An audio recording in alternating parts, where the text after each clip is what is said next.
So good evening, everyone, and welcome for joining us virtually and in hybrid and in person for this hybrid Primary Care Breast Day 2024, Breast Education and Scholarship Together. I'm happy to see that there's over 200 registrants for this, all participating.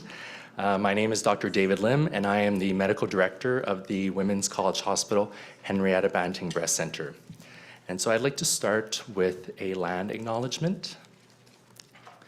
To begin, we'd like to acknowledge the land we are meeting on is the traditional territory of many nations, including the Mississauga of the Credit, the Anishinaabe, the Chippewa, the Haudenosaunee, and the Wendat peoples, and is now home to many diverse First Nations, Inuit, and Métis peoples. We also acknowledge that Toronto is covered by Treaty 13 with the Mississaugas of the Credit. Now, I'd like to acknowledge the Peter Gilgan Centre for Women's Cancers for funding today's program. Our program today has two parts, each lasting about 1 hour. In part one, we'll have 4 presentations. Each presentation will be 10 minutes with 5 minutes for audience questions. We'll be taking questions from the room as well as from our virtual attendees. Virtual attendees, please use the Q&A function to submit your questions. We have breast surgical oncology fellows, Caitlin and Katerina, who will be monitoring the Q&A and will select a few questions to ask on your behalf. You can also upvote questions from your fellow attendees as well. And where possible, some questions may also be answered in the chat by our breast fellows. And then after part one, we'll have a 10-minute break before we move into part two. Finally, a few housekeeping items. You are encouraged to take notes and or pictures of the presentations and resources shared tonight for your personal use. Please do not record or repurpose any portion of this evening's event without permission. Please complete a survey for each presentation. There will be a QR code and the URL in the chat for electronic completion. If anyone would like a paper copy, please raise your hand and someone will get one for you. And your letter of participation for CME credits will be sent out after submission of the surveys. Next, I would like to introduce Suzanne Lima, one of the patient advisors on the event organizing committee, to say a few words. Thank you. Good evening, everyone. My name is Suzanne Lima, and I am an experienced advisor at Women's College Hospital. I'm now retired, but previously worked as a forensic DNA scientist. Thanks to regular breast screening after the age of 40 and an early diagnosis of bilateral cancer following a mammogram, ultrasound, and MRI, I am here today, 16 years later, cancer-free. Due to this experience, I realized that the patient's voice is desperately needed as part of the team working to improve care at all levels of the healthcare system. For all the patients and patient advocates joining us today, I encourage you to ask questions and chat with the healthcare professionals in the room. At the break, I will be by the resource table for anyone who wants to chat. But I do want to introduce our next speaker, Dr. Melinda Wu. Dr. Wu is a general practitioner in oncology and a breast physician at both Women's College Hospital and at Princess Margaret Cancer Centre. She's actively involved in medical education in various roles at Women's College Hospital, and she's an assistant professor in the Department of Family and Community Medicine at the University of Toronto. Welcome, Dr. Wu. So I have been tasked to speak to you today about breast pain. I have no disclosures, and I have my running shoes on, you can tell. So my objectives today are to review potential causes of breast pain, to take you on a tour of breast pain assessment, and to give you a strategy around managing these patients that present with breast pain. So what is breast pain? Mastalgia is what we call it.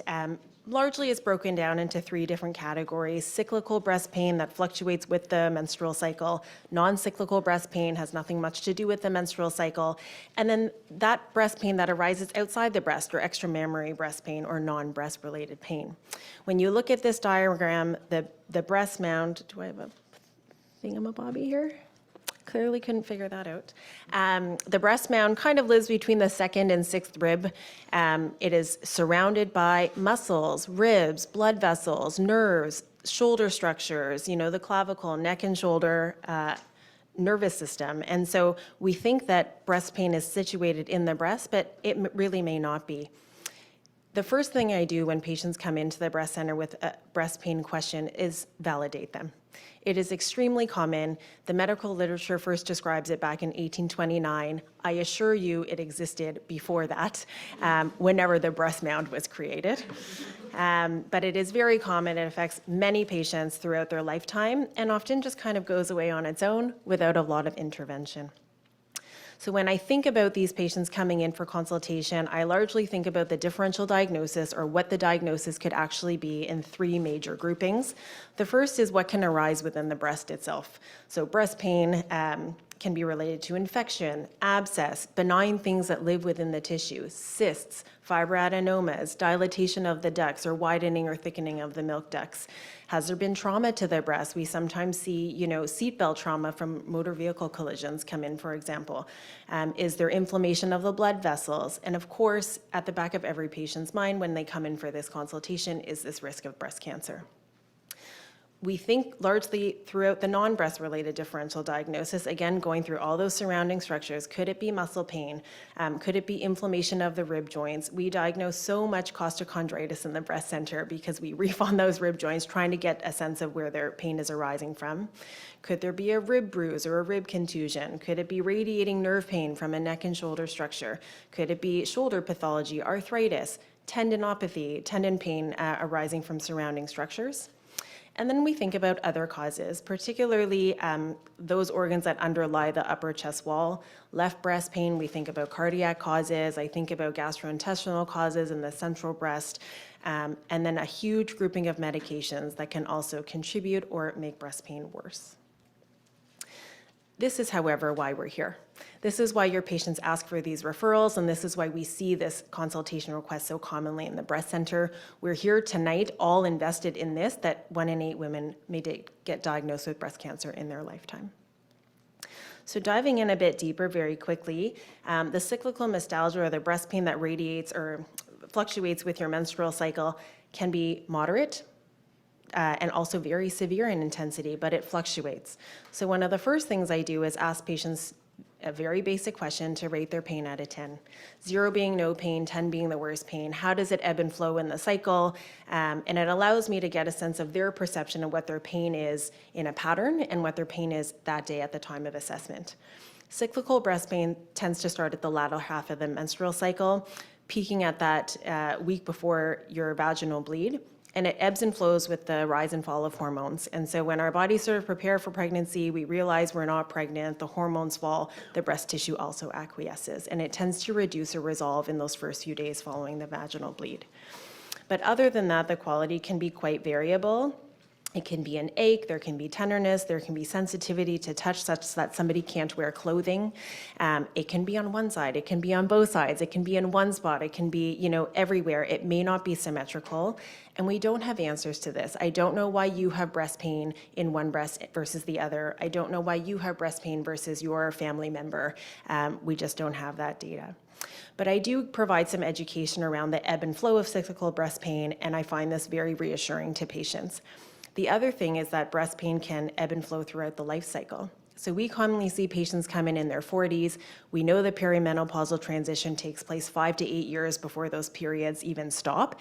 It may not be on someone's radar, but we see it because patients present commonly with increased breast pain, more cyst formation, because in the background of those regular periods in your 40s, hormones are going haywire and the breast tissue goes for a ride. Non-cyclical breast pain that's unrelated to the menstrual cycle, again, can look like just about anything. It can be on one side, it can be on both sides, it can be localized to one quadrant of the breast.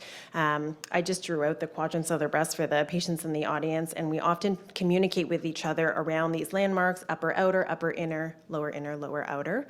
And I worked very hard on that diagram. And it can also radiate into the axilla. This is a diagnostic problem. We actually don't know really what causes it, and because it's there in a non-cyclical manner, it can cause a lot of distress. And so this is the patient where I spend a lot of time thinking about extramammary causes. Can the breast pain be arising from our surrounding structure? We talk about medication, and then duct ectasia, or dilatation or widening of the ducts right behind the nipple, has been shown in the literature to contribute to some soreness there. This is by no means an exhaustive list. There are many medications that can contribute to breast pain, and I only bring it up just to point out some of the obvious ones as a thought exercise. Hormonal medications, of course, estrogens, progesterones, birth control pill, HRT, menopausal hormone therapy, cyproterone, which we're seeing more commonly in gender transition therapy. But the mood medications too, antidepressants, anti-anxiety medications, antipsychotics, certain blood pressure medications, spironolactone have a hormone influence, and then things that, we often prescribe in a shorter course, antibiotics, antifungal, probably less relevant for chronic pain. And this reference has a nice exhaustive list. And I put this out there because you as family physicians and your healthcare team of consultants have put patients on these medications with intent and purpose. And so the value of asking people to rate their pain out of 10 gives you an opportunity to be collaborative in that discussion. If a patient has 2 on 10 breast pain, do we need to think about manipulating their antipsychotic that's holding other illness steady? That's a place of discussion. And so I think rating pain and coming to it together in a collaborative discussion can be very helpful. I have 3 minutes. This is impossible. Okay, and I did it to myself. So very quickly, what to do. So a patient presents with breast pain, how do we manage it? There is an age-old saying that if it hurts, it's not breast cancer. I tell every patient this, not because I hang my hat on it, but because it's reassuring that somebody somewhere decided this was a thing. It's certainly not true. There is a risk of breast cancer, and we don't ignore the imaging workup. But certainly, patients often come to us first and foremost for education and reassurance, but I don't ignore the rest of the management. On history, we explore lots of the factors that we've already talked about. On physical exam, I actually examine patients in the upright position. The trainees can validate that. And then in the supine position, sometimes as I try to get at extramammary causes, I lay them on their side in the lateral decubitus position just to let the breast mound fall away from the chest wall to see if I can get underneath that structures and really see if the breast pain is situated in the breast or potentially from other structures. As a family physician in this space, I'm also doing MSK exams, shoulder exams, rotator cuff, that kind of thing, and trying to really help these patients figure out what the source of the pain is. Overarchingly, pain that fluctuates with your menstrual cycle does not really require further imaging workup. We can reassure patients there that it's normal, it's hormonal, and it can be expected. Non-cyclical mastalgia, pain that is new, focal, isolated to one quadrant, I do think imaging can be very helpful and is warranted. So just like patients presenting with a breast mass, if they're over 30, mammogram and targeted ultrasound is warranted. Under 30, because of breast density, targeted ultrasound alone. This is a nice algorithm from our Mayo Clinic colleagues, and I just leave it there for your reference, but it kind of goes over this thought process and decision-making tree. So in 1 minute or less, the management of breast pain, essentially, again, patients come in reassured by normal imaging, supplemental education specific to their presenting context, and they're mostly interested in deferring any sort of pain management or intervention. But I do think it's worthwhile, even though there's limited data, to talk about some non-pharmacological interventions. Most patients who have breast pain probably benefit from a well-fitted supportive undergarment. Most of us wear the wrong size. We don't get resized if we've been sized ever, and we don't transition sizes through, childbirth, weight gain, weight loss, life's changes. And so just like I say, if you have foot pain, you should wear supportive footwear and potentially orthotics. If you have breast pain, you should also wear supportive footwear, or not supportive footwear, supportive undergarments, potentially supportive footwear too. And there is some data to suggest that wearing a sports bra overnight and supporting that breast tissue 24/7 has shown a reduction in breast pain at the 6-month mark. So this can be a very helpful low-risk strategy. We talk a little bit about stress management and reduction. I mean, you, my primary care colleagues, are at the peak of this, and so certainly if you have tips, I will attend your talk.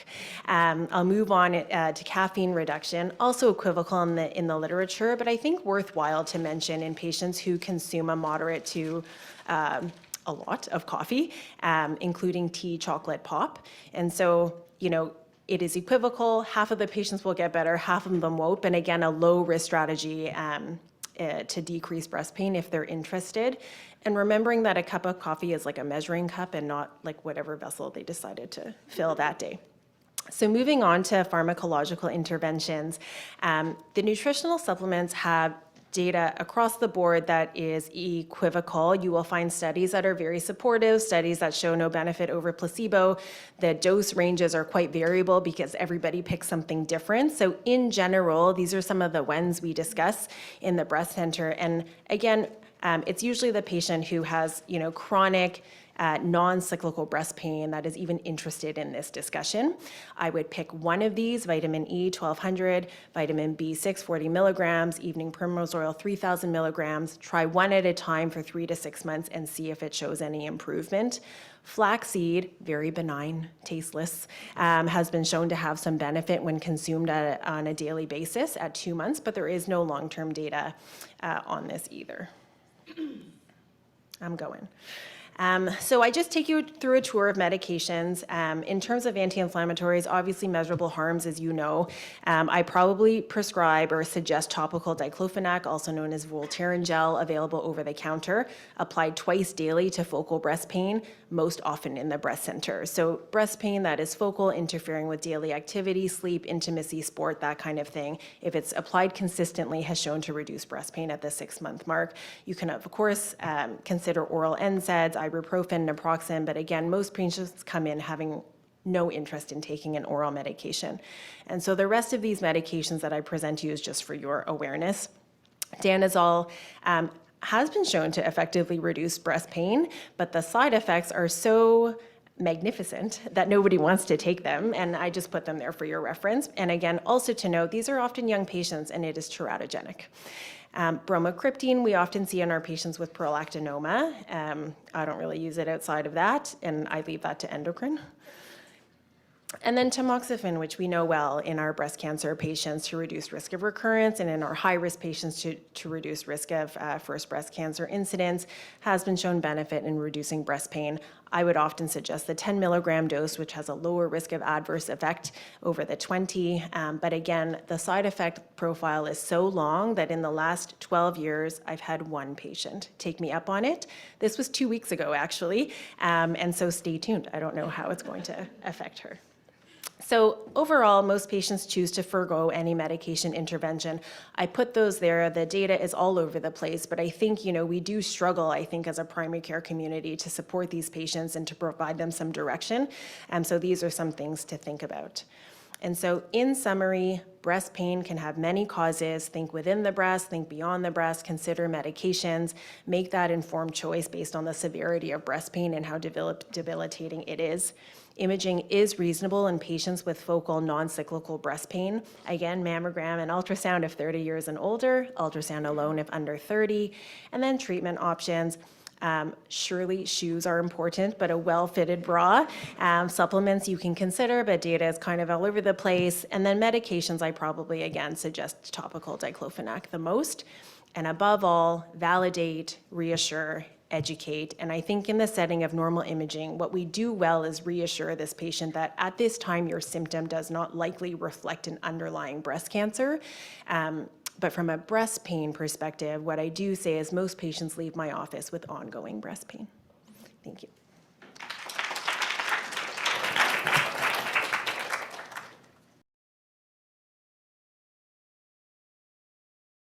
On to our next speaker, Dr. David Lin, who you met earlier.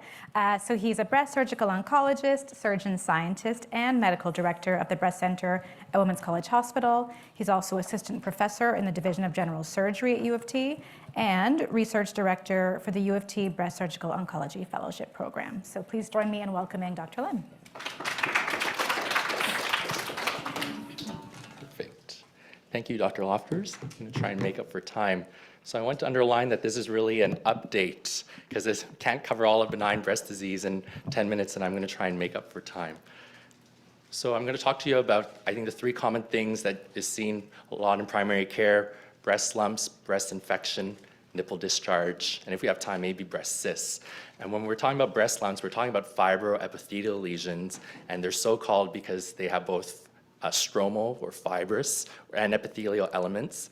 And on the one hand, this is kind of a classification system I use. On the one hand, you have the benign ones, of which we all know the most common one is a fibroadenoma and its variants.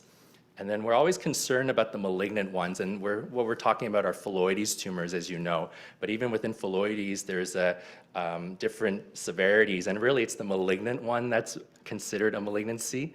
The others are not so much. Now, there can be histologic overlap between a cellular fibroadenoma and a benign phylloides tumor, which makes diagnosis and treatment challenging. And there's also overlap between the phylloides tumors. And they typically present similarly as a palpable mass that may show growth over time and protrudes. Patients may have pain. And then there are other symptoms that may suggest more phylloides if it's larger or rapid growth.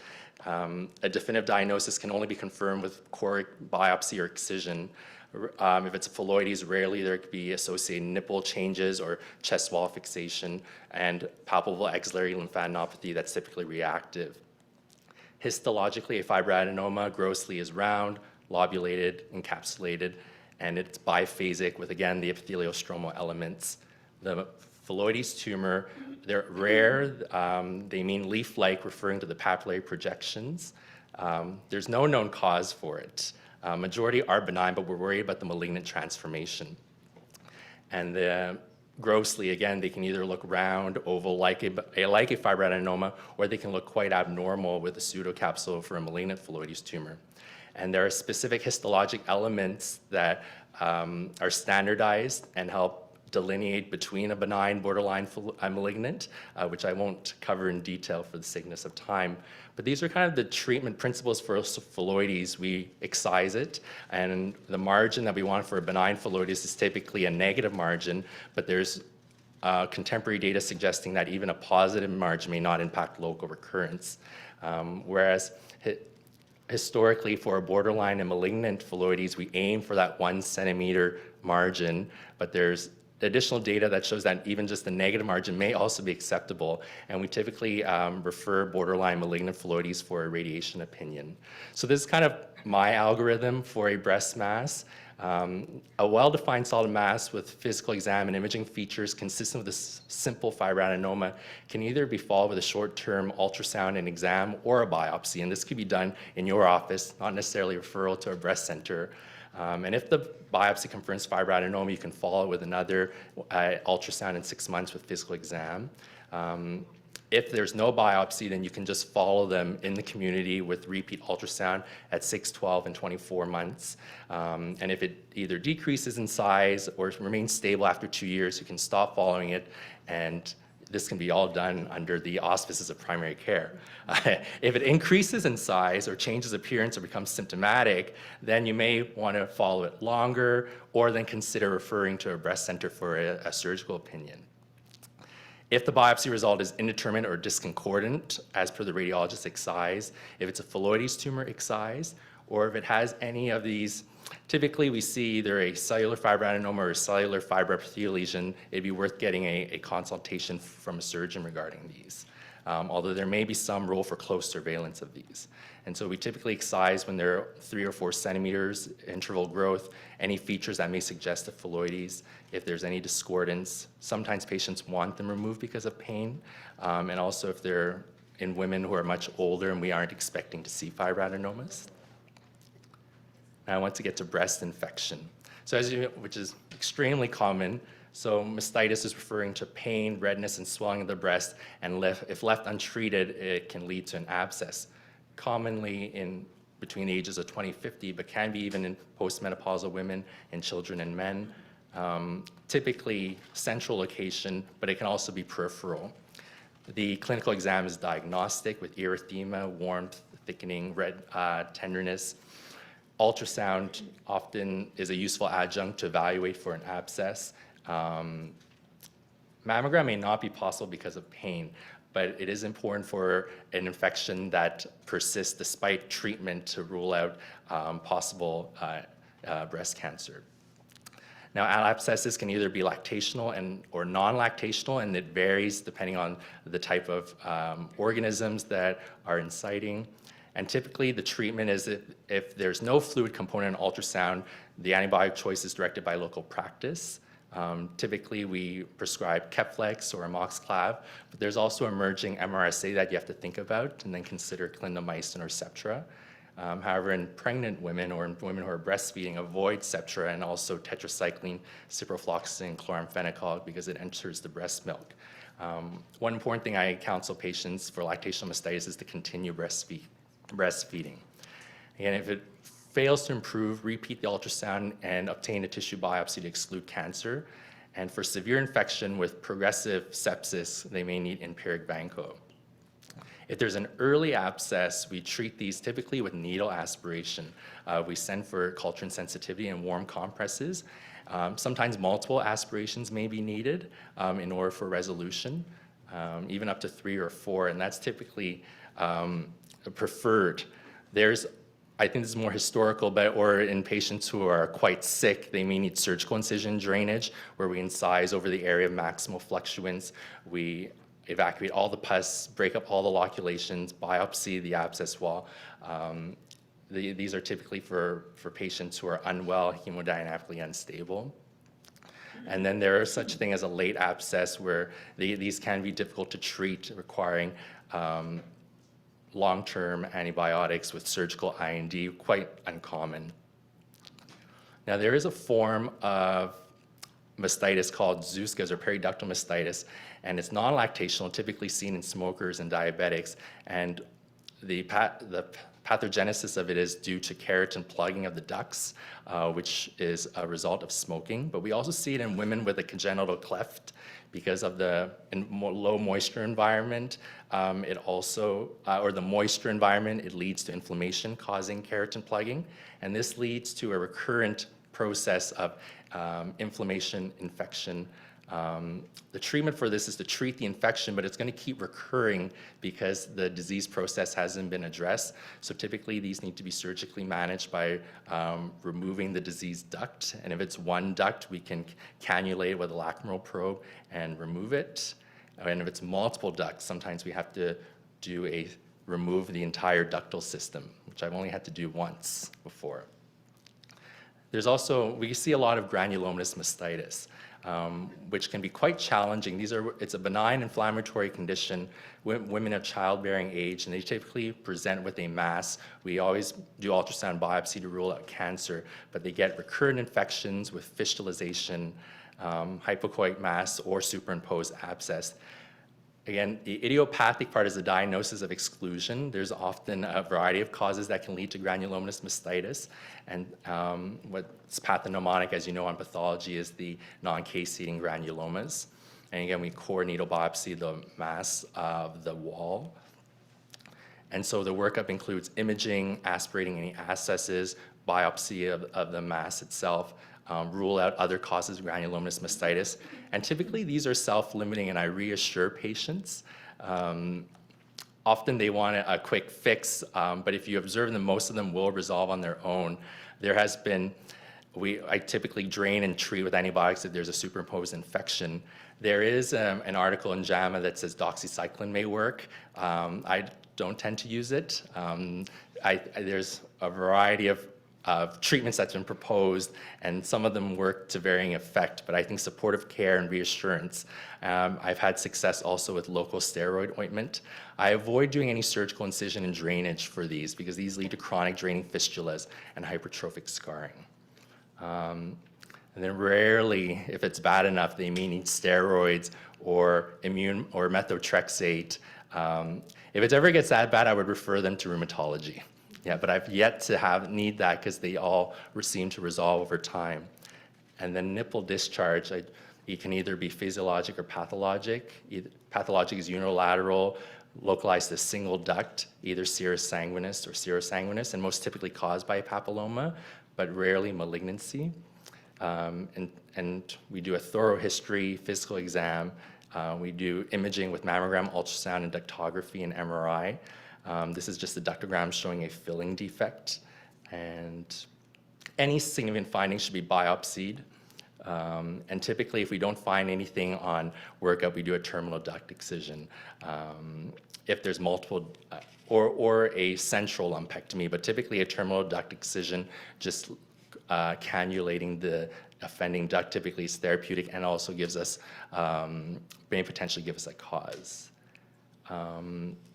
Physiologic is when it's either bilateral and it's unrelated to pregnancy or lactation, and there's a variety of causes, either nipple stimulation, there can be pathologic causes, and we usually treat according to the cause. If there's no cause found, sometimes they could be treated with low-dose dopamine agonists, but I typically involve an endocrinologist. Dr. Ellen Warner is a medical oncologist at the Odette Cancer Center of Sunnybrook Health Sciences Center. She is a professor of medicine at the University of Toronto. She is also founder and director of the PINK Breast Cancer Program for Young Adults, a clinical research and educational program for women diagnosed with breast cancer at the age of 40 or younger. Let's welcome Dr. Warner.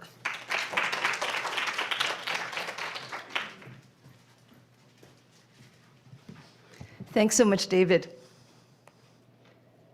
Okay, where are my slides? So way back when I was a resident, breast cancer was a disease of wealthy countries and relatively rare in the developing world. That situation has dramatically changed. Breast cancer is now a global pandemic. It's the commonest cause of any cancer worldwide. It's the commonest cause of female cancer death in most countries, not Canada. And it is a major source of morbidity in the survivors. And as you heard from Dr. Kulkarni, even in developed countries like Canada, there's been an unexplained increase in breast cancer incidence in women under 50 in the last 20 years. So how can we decrease breast cancer risk? Well, if we want to decrease the risk of any disease, the simplest way is to avoid the risk factors. But that's not always possible. We may not know what the risk factors are, and even if we do, they're not necessarily avoidable. And in that case, we have to look at some active intervention, which might be a drug, a vaccine, or even a surgery. So let's look at breast cancer risk factors and see just how avoidable they are. At a population level, by far the biggest risk factors are female sex and increasing age. Not very avoidable. In terms of, you heard about the 1 in 8 breast cancer risk lifetime in Canada. Remember, that's an average. There are lots of women who have a lower risk and lots of women who have a higher risk. The other known breast cancer risk factors can basically be divided into 3 groups. The minor risk factors with a hazard ratio of up to 2, the major risk factors with a hazard ratio of 5 or more, and then everything in between. Now, 2 really important points to keep in mind when you look at these risk factors. The first is that if a woman's significant risk factor, or the biggest one, has a hazard ratio of 2, that doesn't mean that her risk is twice that of the average population, or now 25% or 1 in 4.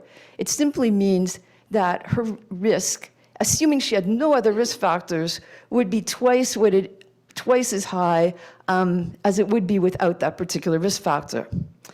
The second really important point is that we can't on our own add up these risks or multiply them out in some simple way and calculate what an individual woman's risk is, either in absolute terms or in relative terms. For that, we need very sophisticated algorithms, and I'll come back to that a little bit later. So here are the minor risk factors. They can really be divided into 5 categories. Minor family history, for example, your grandmother had breast cancer at 60. Demographics like Caucasian race, tall height, having heterogeneously dense breasts, and then a group of hormonal and reproductive factors and lifestyle factors. I feel a little bit like a Jeopardy host here. So the first 3 are all ruled by genetics and really not avoidable. So let's now look at the hormonal reproductive factors. And these factors, in fact, are really byproducts of economic development and modernity. So they're either not avoidable or not so easily avoidable. So early menarche, hormone contraceptives. Now let's just look at that for a second. The bottom line is that any type of hormone contraceptive, regardless of the type of preparation or the route of administration or the age of the woman, increases her underlying breast cancer risk by 20%, but only if she's a current or very recent user. So what does that mean in practice? It means for most women under age 35, their baseline breast cancer risk is so low that an incremental risk of 20% is really negligible. However, if the woman's in her 40s, especially if she has some other breast cancer risk factors, that 20% may be significant, and it's something that should be considered when discussing contraception with her. So the rest of them, nulliparity, delayed childbearing, having fewer children, doing short-term breastfeeding, having a late menopause, or hormone replacement therapy. The latter is not so avoidable by the 7% or so of women who have absolutely unbearable menopausal symptoms that leave them unable to function without HRT. So HRT guidelines probably change every week, but here's the most latest ones that I could find for you. So for women who no longer have a uterus, up to 5 or even 7 years of estrogen alone is safe in terms of not increasing breast cancer risk. For women with the uterus, we can't give unopposed estrogen because of the proliferation in the uterus. So we have to give something else that has an anti-proliferative effect. And classically, that something else has been progesterone. However, it increases breast cancer risk by 30% after 5 years, and it doubles risk after 10 years. So there's a new kid on the block. It's a combined pill that has conjugated equine estrogen along with bezadoxifene, which is a cousin of tamoxifen that also is anti-estrogenic in the breast, but rather than causing proliferation in the endometrium, it actually decreases endometrial thickness. So it acts like progesterone. However, it does not increase breast cancer risk.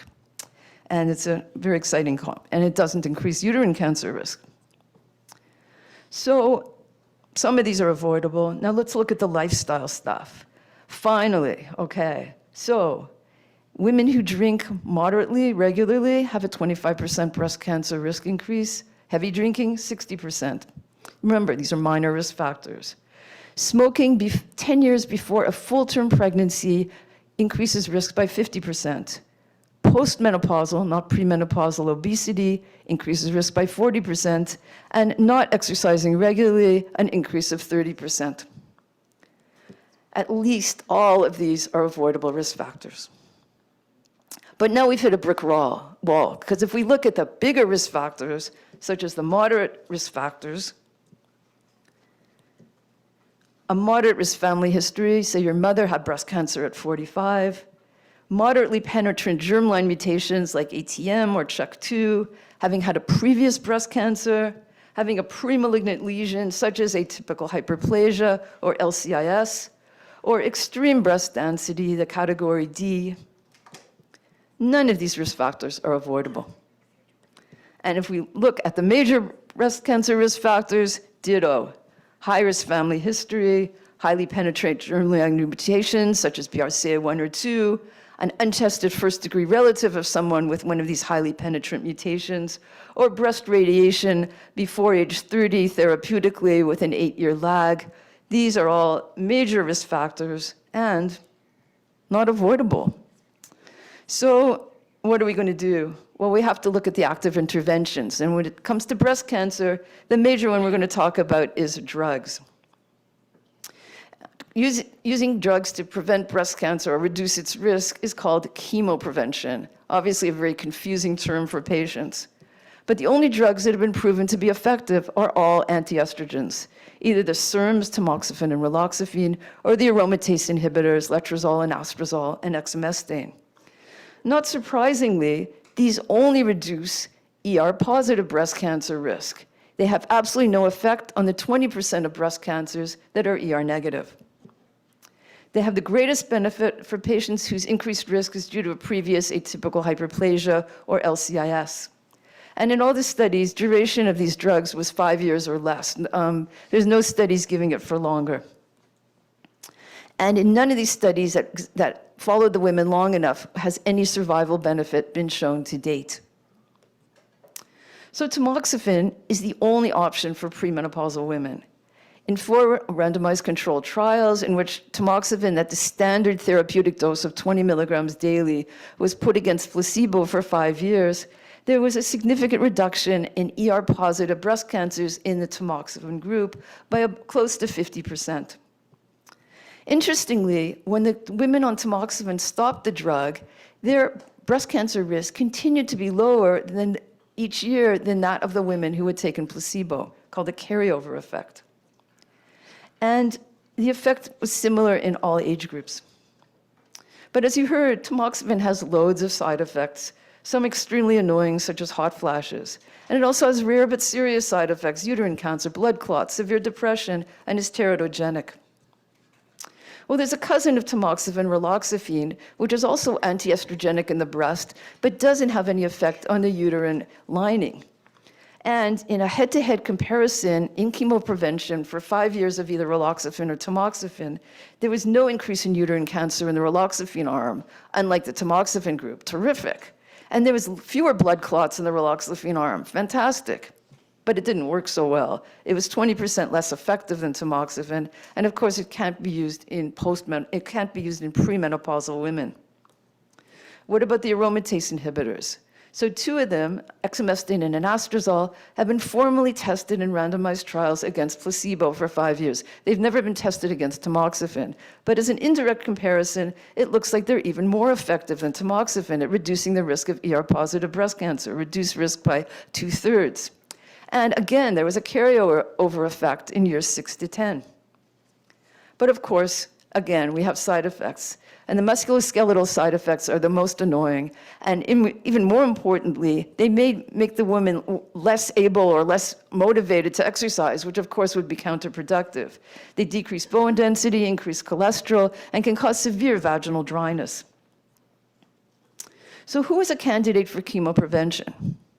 Well, in the randomized trials, they actually allowed women who had a 5-year breast cancer risk of 1.7% to participate. Clinically, that's way too low, and most people recommend a 5-year risk of about 3% or higher. Well, what women have a risk of 3% or higher? How are you ever going to figure that out? The only way is to use these models. So these are online algorithms where you can input a whole ton of various risk variables, and the algorithm will cough out a 5-year risk, which is very important for deciding whether the woman's a chemoprevention candidate. And it'll also give you a lifetime risk. And that's super important because that will tell you whether your woman is a candidate for high-risk screening with MRI and mammography, which requires a 25% or higher lifetime risk. Of these models, the one we use the most often is called CanRisk. It used to be called Boadicea, and it now incorporates family history, genetic test results, lifestyle factors, and breast density. Sounds great, but there's one problem. They've made it so complicated to actually input these variables that it's really not friendly for primary care providers. And if you have a woman you suspect is a candidate for either chemoprevention, high-risk screening, or both, it's best to refer her to a high-risk clinic or a genetics clinic, and they will generate full pedigrees, and they'll be able to give you these results. So interestingly, in spite of the fact that we know our patients are terrified of getting breast cancer, of the women who are offered chemoprevention, the uptake is only 10 to 15%. Mainly because the side effects are really very off-putting, but also because if you do the calculation, a very small number of these women are actually going to benefit in terms of risk reduction. And there's also no proven survival benefit, although there are women who would consider just not getting breast cancer to be good enough. So that's why this most recent Italian study is extremely important, and it's been nicknamed the Baby TAM study. And what the investigators did is they took 500 women who were at increased risk due to a past history of DCIS, LCIS, or atypical ductal hyperplasia. And they randomized them to receive either 5 milligrams of tamoxifen, that's 1/4 the standard dose, for only 3 years, or to get placebo. And with a median follow-up of 10 years, they found that the reduction in the number of cases of tamoxifen was very similar to what you would expect with full-dose tamoxifen. However, the hot flash increase was relatively small. There was 1/5 the number of cases of endometrial cancer that one would have expected with full-dose tamoxifen, and there was no increase in thromboembolic disease. Adherence was not great, but it wasn't any better in the placebo arm. So just a couple words about surgery. Risk-reducing bilateral mastectomy is only appropriate for the highest-risk women, such as women with BRCA1 or 2 mutations. It is not a perfect procedure. It's impossible to surgically remove every single breast cell, so occasionally these women will get breast cancer. And the cosmetic result these days is fabulous. Many surgeons will now do nipple-preserving surgery, and if there's immediate reconstruction, it looks better than a lot of natural breasts. However, the nipple sensation is usually completely or partially lost. And finally, for women with BRCA mutations, we strongly recommend that to prevent ovarian cancer, they undergo salpingo-oophorectomy. And if this is done before menopause, there can be a reduction in breast cancer risk by up to 50%. And if these women have never had breast cancer, we strongly recommend HRT until age 50. So in conclusion, by minimizing alcohol, not smoking, maintaining a healthy body weight, and exercising regularly, a woman can actually moderately reduce her breast cancer risk. Beta-doxyphene and conjugated equine estrogen in the single pill does not increase breast cancer risk for women with a uterus who need HRT. And low-dose tamoxifen is a well-tolerated and effective way of doing chemoprevention for women with DCIS, atypical hyperplasia, or LCIS, but it's currently being studied for women who have an increased breast cancer risk for many other reasons. So that should hopefully make chemoprevention a more popular choice among our patients. And most importantly, we desperately need to find more effective, safe, affordable, and with the acceptable ways to prevent this global scourge of breast cancer. Thank you. And I'm happy to take any questions now, or if you don't have time, you can email me. I had, if you want to take my email address. Are there questions?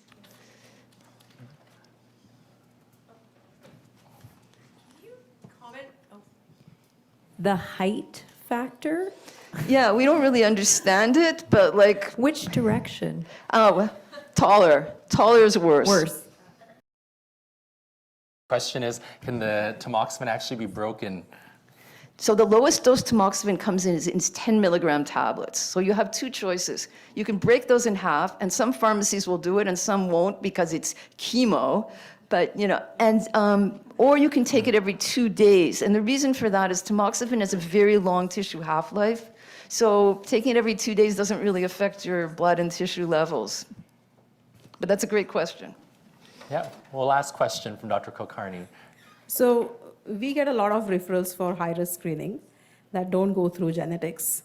And there's, like, for the high-risk program, they use IBIS, right? For the Ontario high-risk program. Sometimes they use IBIS, sometimes they use CanRisk. Now, at least at Sunnybrook. And I came across recently a patient who had a IBIS done according to the OBSP standards, where the cutoff was 80 years. And at other places, it's 86.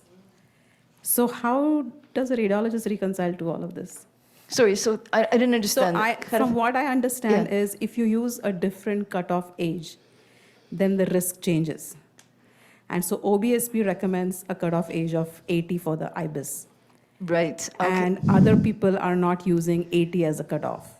You know, basically, you know, these clinics, if they think a woman is high risk, they will fudge whatever they need to do to get her eligible for the program.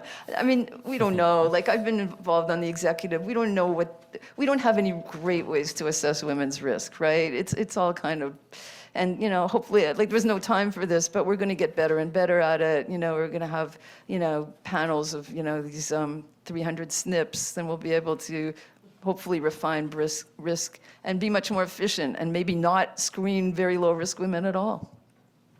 We're jumping into part 2 of our program. Hopefully this lineup will do better than we did, keeping up with time. First up is a presentation on a genetics update from our genetic counselor, Angelina Tryon. She is a certified genetic counselor at the genetic and hereditary breast cancer clinic at Women's College Hospital. She's also the study coordinator and genetic counselor for the SCREEN Project. It's a Canadian national initiative to make hereditary cancer testing available to Canadians at an accessible price, and I should add, patients can self-refer. So Google the SCREEN Project, that trial is open, and please join me in welcoming Angelina Tryon.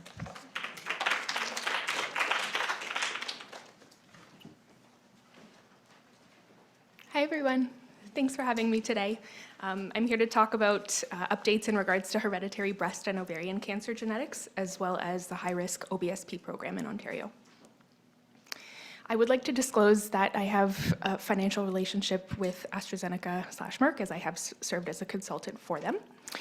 In terms of learning objectives for today, I hope to provide you with a primary care overview in terms of who to refer for a hereditary breast and ovarian cancer genetics risk assessment and which patients in Ontario qualify for genetic testing.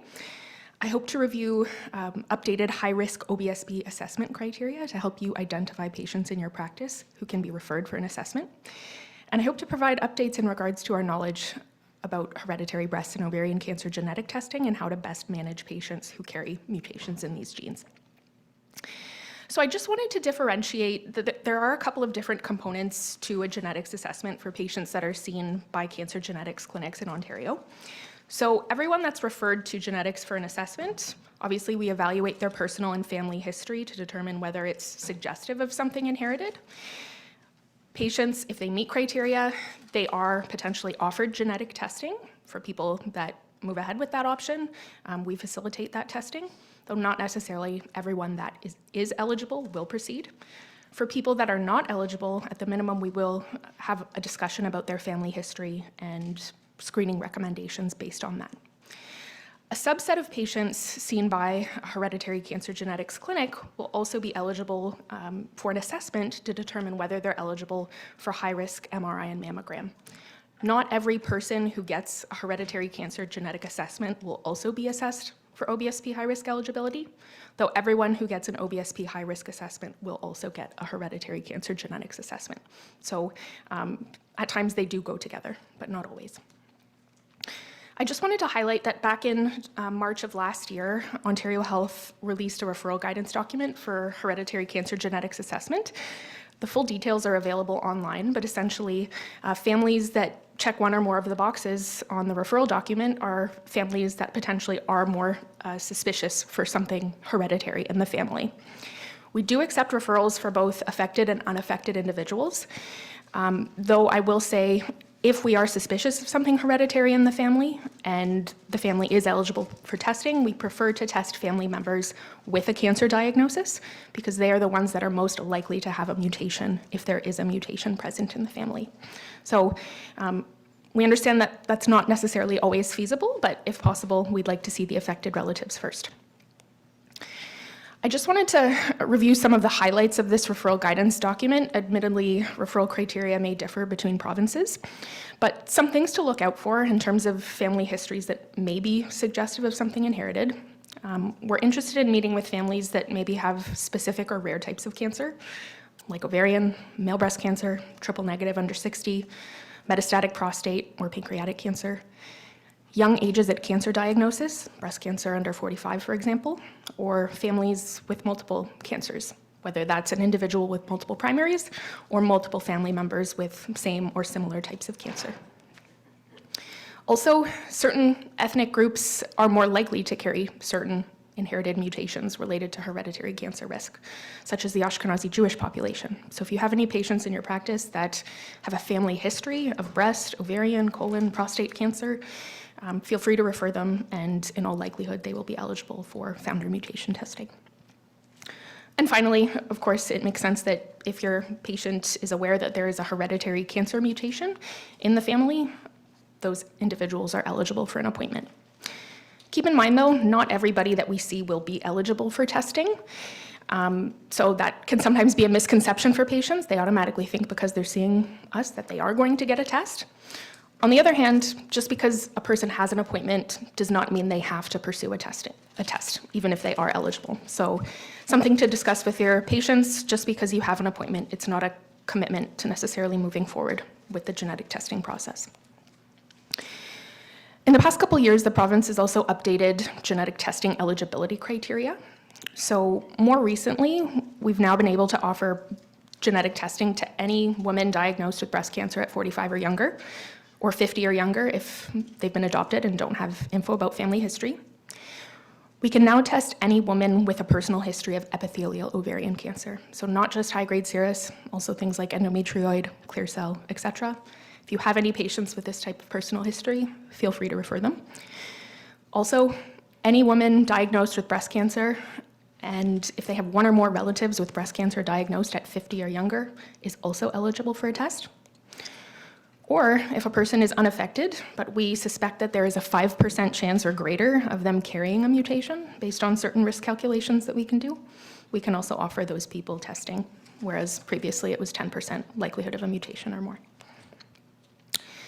Some additional new criteria, any woman diagnosed with triple-negative breast cancer at 60 or younger, any woman with a personal history of breast cancer at any age with one or more relatives with high-risk prostate or pancreatic cancer. There are many more criteria. These are just some of the highlights that I've picked out. In the past 6 or 7 years, we've started offering multi-gene panel testing. So previously, we were only really looking at BRCA1 and BRCA2. Admittedly, mutations in those genes are the most common causes of hereditary breast and ovarian cancer, but now we can test for many other genes. TP53, PALB2, CHEK2, ATM. And patients who previously tested for BRCA1 and 2 and no mutations were found can actually be re-referred and in all likelihood would be eligible for a more comprehensive panel test. And potentially we can provide answers for more families out there. Going back to what I mentioned earlier in terms of OBSP high-risk assessment, I mentioned a subset of patients that are referred for hereditary cancer genetics assessment will also be assessed for OBSP high-risk screening eligibility. So some of the criteria that need to be met in order to have this second assessment done is the individual needs to be either a cis or a trans female or a trans male, or they have to be female assigned at birth and identifying as non-binary. They need to be between the ages of 30 and 69 with valid OHIP coverage, and they need to have screenable breast tissue. So if someone's had a bilateral mastectomy, we wouldn't do an assessment to see if they're eligible for high-risk screening. On top of this, they have to meet certain criteria based on their personal or family history of cancer. And I've indicated, and here's actually a close-up directly from the OBSP high-risk requisition form. Some examples of criteria that maybe need to be met are family history of a genetic mutation associated with breast cancer, or multiple cases of breast or ovarian cancer on one side of the family. So they need to meet this criteria, as well as what I mentioned on the previous slide. Once the genetics consultation is completed, if we perform an assessment to determine whether the patient is eligible for OBSP high-risk screening, and we deem that they are eligible, it would be due to one of the following reasons. So either we've tested the patient and they've been found to carry a mutation that increases breast cancer risk, or they have a first-degree relative with a mutation and they've declined testing themselves. So we'll still offer them the extra breast imaging, even if we're not positive that they have a mutation. We'd rather overscreen them than underscreen them.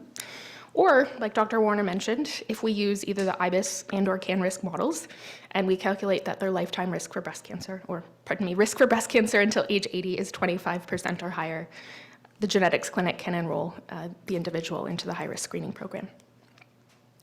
I also wanted to just quickly review screening and management for high-risk and moderate-risk mutation carriers. Obviously, we know a lot about BRCA1 and 2. These guidelines are fairly well established, but just to recap, because of the high risk of breast cancer, for women, we recommend annual mammogram and breast MRI starting at 30. We also discussed the option of a risk-reducing mastectomy, and we would recommend that a woman have her ovaries and fallopian tubes out, and the age at which we recommend that can depend on which gene is mutated. For men who carry these mutations, they are also at elevated risk for certain cancers. They may be at risk for prostate cancer, in which case we recommend younger screening, as well as potentially annual clinical breast exams at age 35. We're not currently recommending pancreatic cancer screening in a clinical setting, but it may be available in a research setting. And just to quickly touch on some more moderate risk genes, I've screenshotted these screening and management recommendations from the NCCN, which is kind of the gold standard. Admittedly, guidelines may vary between provinces, but as you'll see, as an example, ATM or BARD1, maybe they have, let's say, a 20 to 30% risk for breast cancer compared to 10 or 11 in the general population. Obviously, it's higher, but maybe not quite as high as BRCA 1 and 2, which are, let's say, 70%. So we can approach this with a little bit more nuance in terms of what age we want to start recommending that the patient has screening. Instead of age 30, perhaps they can wait until they're 35 or 40. Maybe we're not necessarily so keen to jump to recommending a risk-reducing mastectomy if there's a more moderate risk. But again, that can depend on the patient and their family history. Each of the genes here, and I'll highlight check 2 on the next page, but you can see there's different cancer risks associated with each of these genes, and as a result, there's different screening and management recommendations. And check 2 here is another moderate risk gene associated with a moderate risk for breast cancer, as well as possibly colon and prostate. As a primary care provider, it's not your job to know these screening and management guidelines off the top of your head, so I hope this doesn't overwhelm you. It's our job in the genetics clinic to advise your patients and you as their provider of your patient's specific screening and management recommendations based on the results of their genetic test, or if there's not a mutation in the family that we're aware of, based on their personal or their family history. So, in terms of take-home points, some things I hope that you will remember from all of this is obviously things are changing pretty quickly in the world of genetics. More people are eligible, more genes are testable.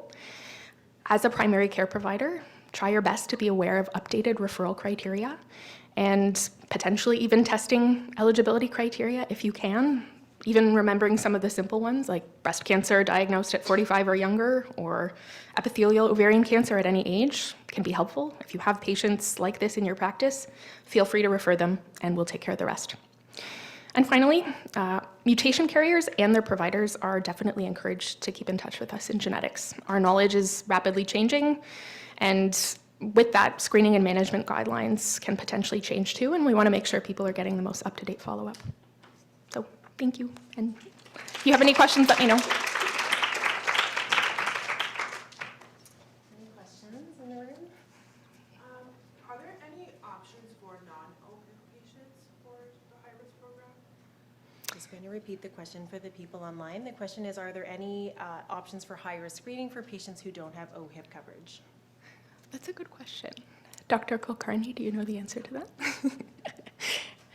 As a collective, I'm seeing question marks.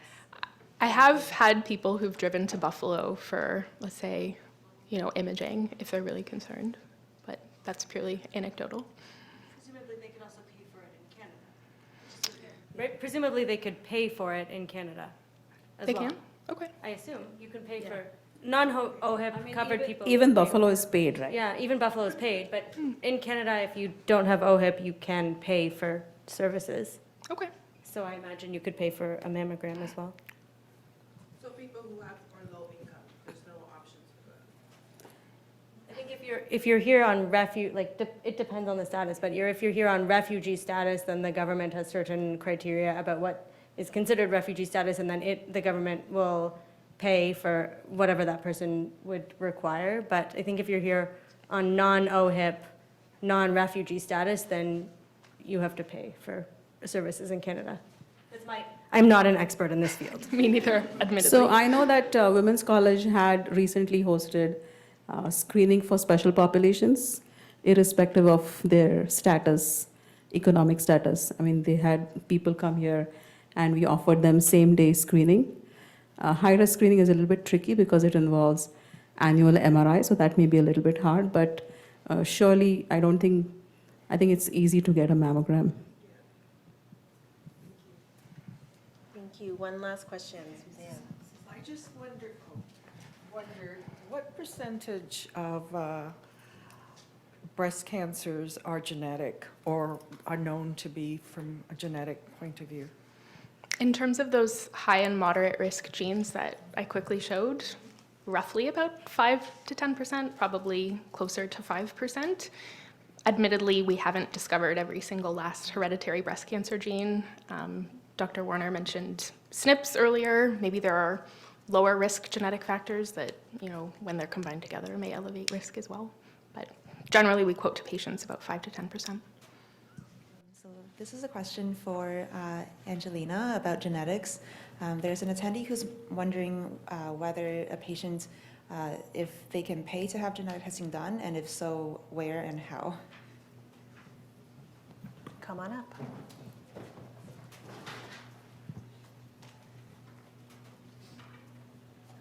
Thank you. To answer your question, absolutely, there are private pay options for genetic testing. There are several private commercial labs that offer this service. Generally, the cost is around $300 to $400 USD because the labs are based in the States.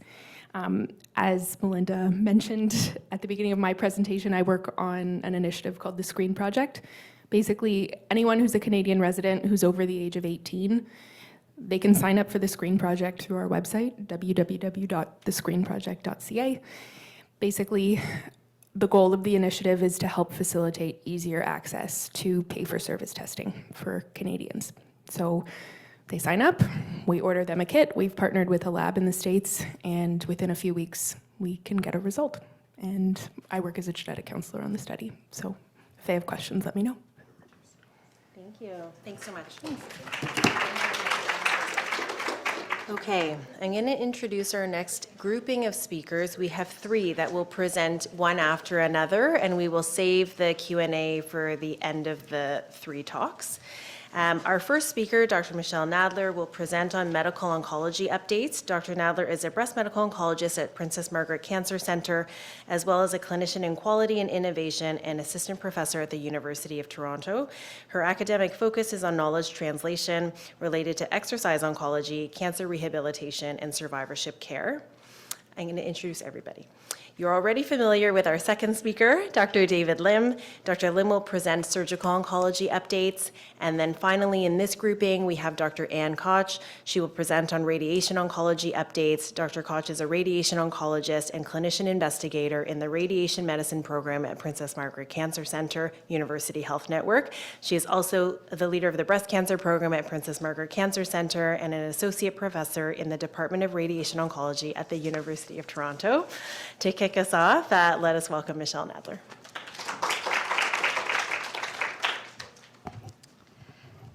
Thanks, Melinda and David. Welcome. So I'm going to be giving a very quick medical oncology update. Happy to take questions afterwards. So this evening, these are our objectives: to become familiar with the new standard of care for neoadjuvant triple-negative breast cancer, describe new adjuvant therapies for ER-positive, HER2-negative breast cancer, review updates in HER2-positive metastatic cancer, and then one quick comment on cardio-oncology surveillance and screening from a medical oncologist / implementation scientist perspective. I do have some speaker honoraria, and as you all know now, I have a disclosure that I approach breast cancer screening as an implementation scientist. Let's get started. So in neoadjuvant triple-negative breast cancer, we have a new protocol called Keynote 522, which includes chemotherapy and immunotherapy in the form of pembrolizumab. The battery's running low on the computer. I don't know if it has to plug in. And this is contraindicated in people that have prior autoimmune conditions. As you can see below, the regimen consists of actually 12 weeks of weekly carboplatin and paclitaxel, and then AC. And throughout this whole regimen, they receive pembrolizumab, which is immunotherapy, once every 3 weeks. The benefits are an increased pathologic complete response, almost 2/3 of patients, improved 5-year event-free survival, and distant recurrence. So far, we do not have long enough follow-ups to see if there will be an overall survival benefit. The harms: this is long and tough and messy. The protocol is about 6 months. We see increased chemo and immunotherapy toxicity, cardiac toxicity, increased hospitalizations, and there have been case reports of deaths from the regimen. I think important from the primary care provider is to remember that immunotherapy toxicity can occur weeks to months after the last dose of immunotherapy. So if a patient presents with sort of odd atypical symptoms of any any system, feel free to let them know to speak to their oncologist to see if this could be from immunotherapy. We also have new adjuvant therapies in ER-positive, HER2-negative breast cancer.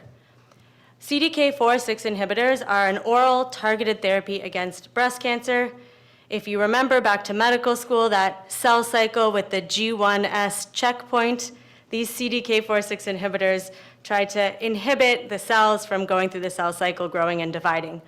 These are standard of care in ER-positive, HER2-negative metastatic breast cancer, and you may recognize these names: palbociclib, ribociclib, and abemaciclib. We now have access to one of these, abemaciclib, in the adjuvant setting. In the Monarch E study, they looked at adjuvant abemaciclib for 2 years in combination with endocrine therapy for much higher risk disease patients, N2 disease or N1, i.e. 1 to 3 nodes being N1, 4 or more nodes being N2, with high-risk features. The benefits are about a 7% benefit in terms of invasive disease-free survival and distant recurrence benefit. Again, data are immature to see if there will be a survival benefit. The harms: increased fatigue, and there's no better way to say it, but they just feel yucky. Abemaciclib is not pleasant. It also causes diarrhea. Importantly, you can improve on both of these side effects by stopping the drug. You can also then try again with a dose reduction. There's some preliminary evidence suggesting that a dose reduction because of side effects is equally as effective. Patients will be on these drugs for 2 or 3 years. They cause neutropenia, although the risk of febrile neutropenia is very low. So if you do a CBC for another reason, please do not panic if your patients are neutropenic. However, if they have an intercurrent illness, a virus, a pneumonia, even a UTI, it is very safe to just stop them for a couple days knowing that they'll be neutropenic. In the Nadler study, they studied adjuvant ribociclib for intermediate and high-risk disease. The benefits are smaller, maybe because we haven't followed patients for as long, and this is not yet Health Canada approved. It is better tolerated than abemaciclib. Next, we'll go on to HER2-positive metastatic breast cancer. We have new therapies over the last few years in both the second and third line setting. In the second line setting, we have access to a drug now called trastuzumab deruxtecan, or Enhertu, which has both an overall survival benefit and, importantly, very good intracranial activity. So it is very beneficial in those with metastatic disease to brain. One of the very important side effects is that it can cause interstitial lung disease, or ILD, in 10 to 12% of patients, increased in those who are older and those with underlying lung disease. Most importantly, there's about a 1% fatality rate from ILD pneumonitis from Enhertu. So any cough, shortness of breath, or other respiratory symptom, we take very seriously. We pause this drug until we further work them up. This is really great for a medical oncologist during cough and cold and flu season. We also have access to tucatinib, which is an oral targeted therapy, which again has good overall survival benefit and intracranial activity. I should mention Enhertu, you may also see for ER-positive, HER2-low disease. Again, just be aware of the potential risk of pneumonitis. One comment on cardio-oncology surveillance. I think we're all familiar with that the A and AC or anthracycline can cause decrease in ejection fraction or heart failure, as well as the risk to ejection fraction from trastuzumab and pertuzumab. There are new ESC or European Society guidelines for an echo about 1 year post-completion of therapy, as this is the highest risk period for asymptomatic decline in left ventricular ejection fraction. The aromatase inhibitors, these are extremely common, but also cause cardiac toxicity, weight gain, increased cholesterol, increased cardiovascular disease.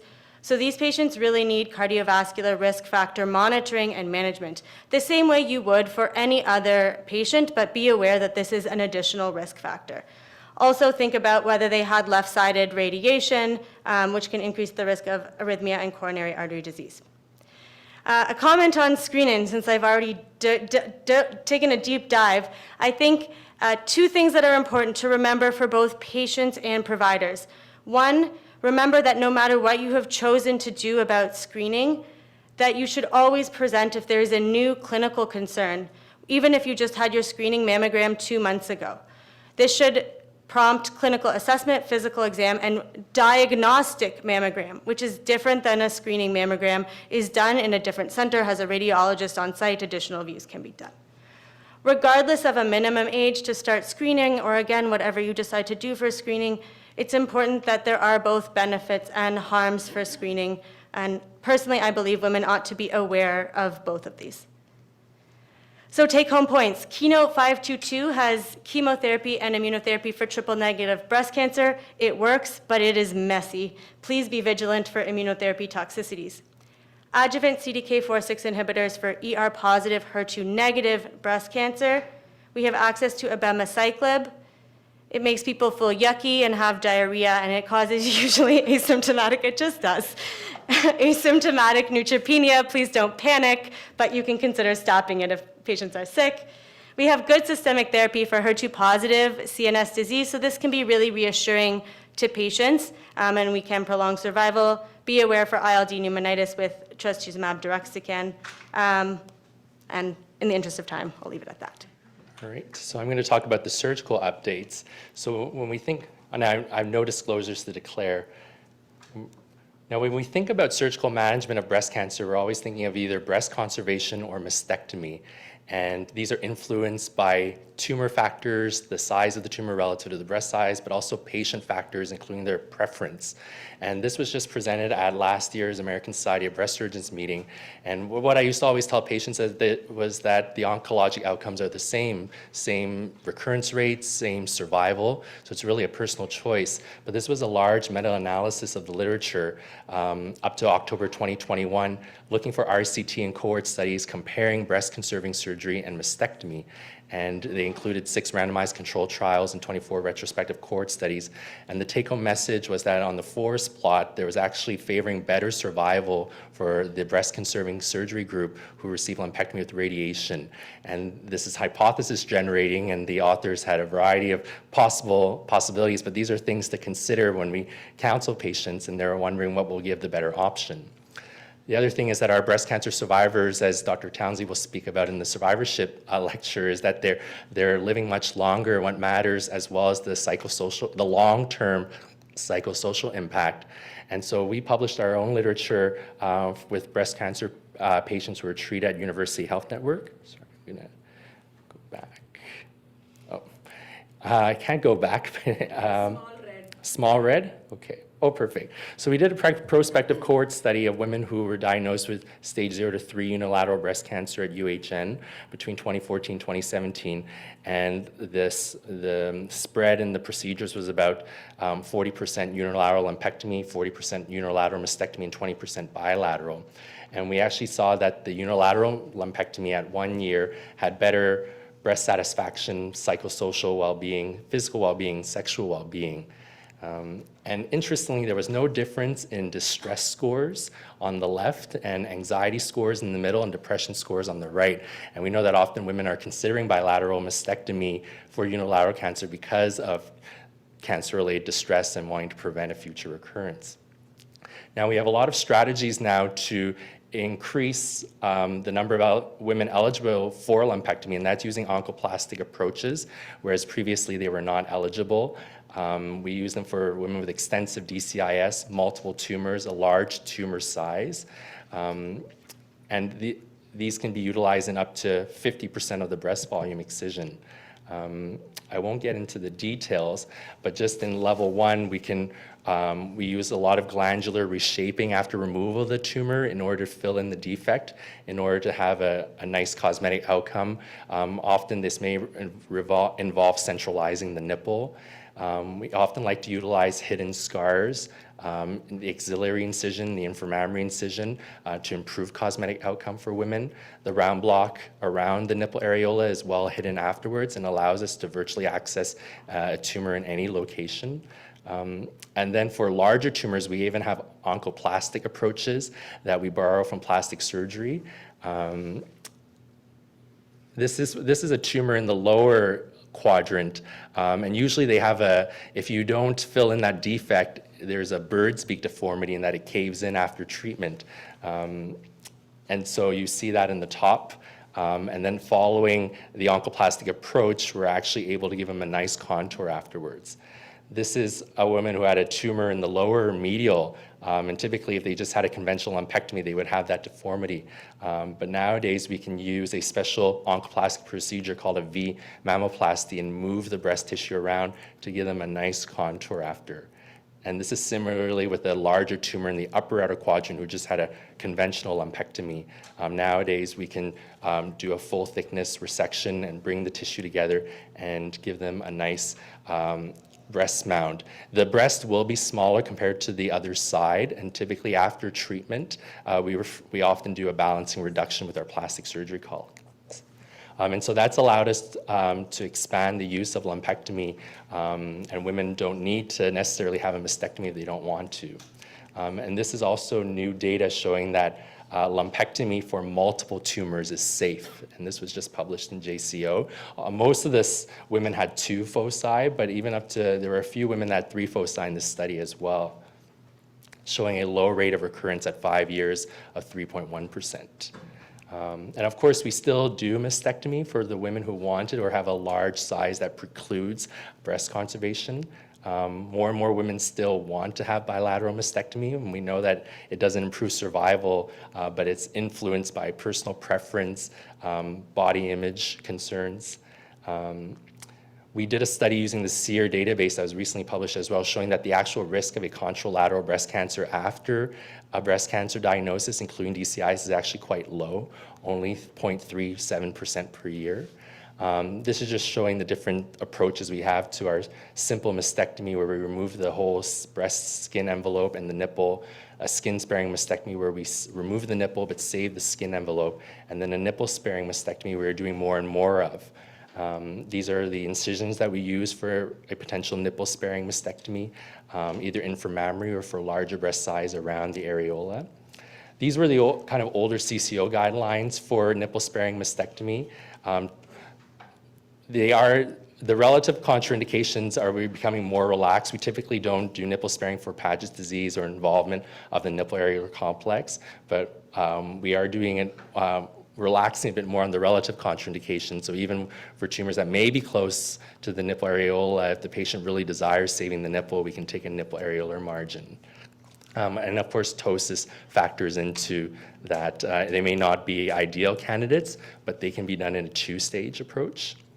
I just want to include a comment on flat aesthetic closure because women are requesting it more, and there are some, traditionally, they've been discouraged to have simple mastectomies with no reconstruction. But in a flat aesthetic closure, which we offer here at Women's, we achieve a nice contour of the breast by removing the lateral dog ears. And what we're trying to achieve is the outcome on the right. I'm just going to skip over this part. And then the last part I just want to touch on was just updates on the axilla. And then I want to touch on the Choosing Wisely guidelines, which are fairly old now, but they say that in women over the age of 70, a sentinel lymph node biopsy may not be required if they have early stage ERPR positive, HER2 negative disease, because it may not change, it doesn't change survival, and it may not influence necessarily the need for chemo, for example. These are constantly evolving, and I think I want to highlight shared decision-making because as my medical oncologists remind me all the time, one of the premise of this is that they need to be on endocrine therapy for 5 years, and many of the women do not necessarily tolerate it. So I think it's a shared decision-making with the patients, whether, if they qualify for Choosing Wisely, whether they'd like to omit the sentinel node biopsy, but they have to realize that they should be on endocrine therapy in order to derive the benefit of omitting it. And then these trials, I think Dr. Koch will probably touch on. So I'm going to stop here. Good evening, everyone. I think we're right on time. These are my disclosures. Yeah, sorry to disappoint David. I'm going to be focusing even more to make sure I'm on time. So I'm going to provide updates from the radiation oncology perspective, but I'll be focusing specifically on recent changes in breast radiation treatment for patients with early stage and low risk disease, and this constitutes a large proportion of our patients. Now, of course, we've seen some of the statistics already. We know breast cancer is very common. 26% of new cancer cases in 2023 was estimated.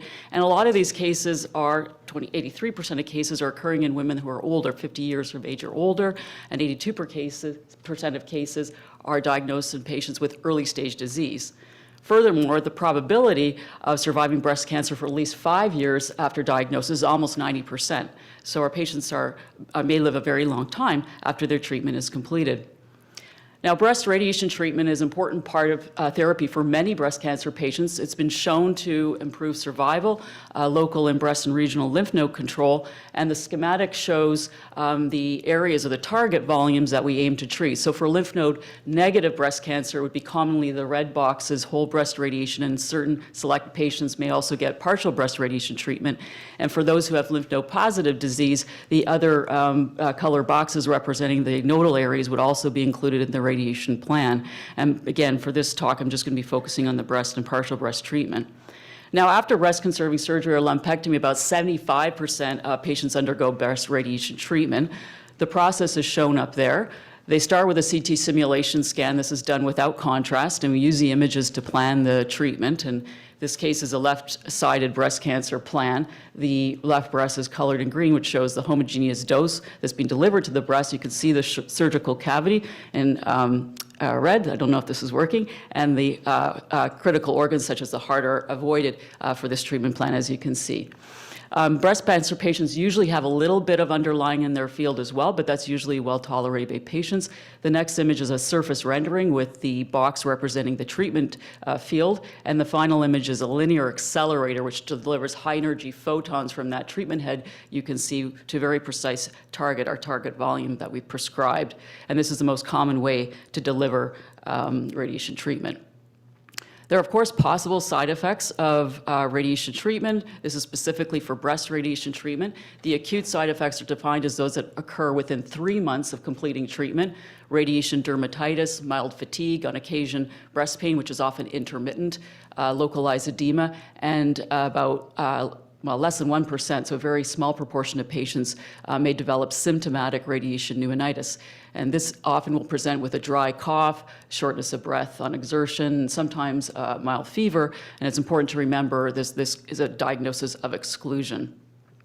In terms of the late side effects that are defined as those appearing after 3 months or years after treatment, include subcutaneous fibrosis, telangiectasia, cardiac toxicity. Heard from Dr. Nadler. This is something that you can see with left-sided treatment, but we do have cardiac avoidance techniques to minimize this significantly. Also extremely rare rib fractures and second malignancies.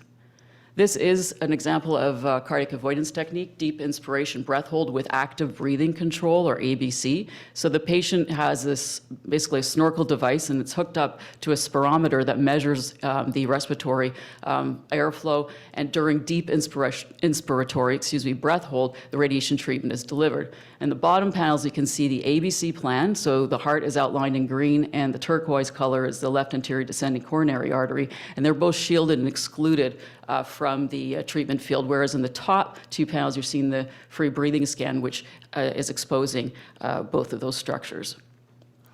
Now, adjuvant whole breast radiation after lumpectomy or breast-conserving surgery has been shown repeatedly to be beneficial for women with early breast cancer. And there was a meta-analysis of 17 randomized controlled studies that showed the benefit of whole breast radiation with almost a 16% absolute reduction in any first recurrence at 10 years and close to a 4% absolute improvement in breast cancer-specific survival of 15 years.